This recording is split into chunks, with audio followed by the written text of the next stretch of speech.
So here's another way that we can find the derivative of e to the x, and this is using the limit definition of derivative. So this should look familiar to you now. This is just finding the slope between 2 points. Here's the change in y, or here's the change in x, and we want to let the change in x approach 0. So using what we know about exponent rules, we can expand e to the x plus h as e to the x times e to the h. And notice we have an e to the x over here, e to the x there. So let's factor an e to the x. So when we factor out an e to the x, what we're left with is just this e to the h term. And since we factored out an e to the x, we're left with just 1. And since we're looking at the limit as h approaches 0, e to the x is unaffected by h, so we can actually pull that out in front.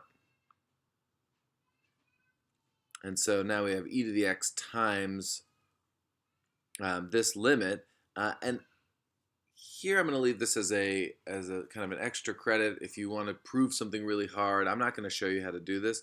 I'm just going to tell you that this limit equals 1. So this whole thing, the limit as h approaches 0 of e to the h minus 1 over h is 1. So therefore, what we're left with is just e to the x.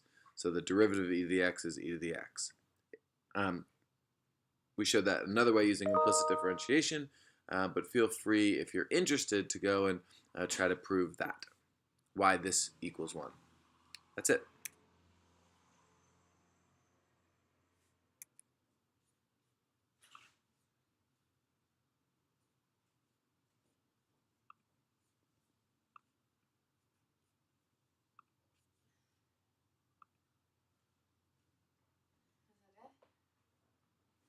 I don't know.